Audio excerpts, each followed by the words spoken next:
How to stop your iPhone from spying on you.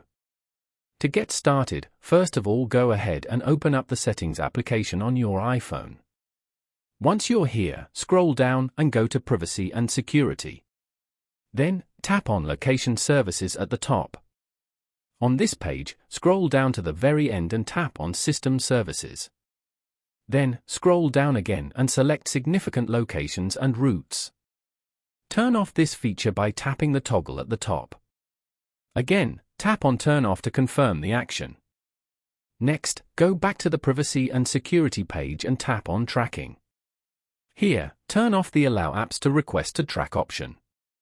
Then, tap on Ask Apps to stop tracking to confirm your choice. Following these steps, you can easily stop your iPhone from spying on you. Thank you for watching.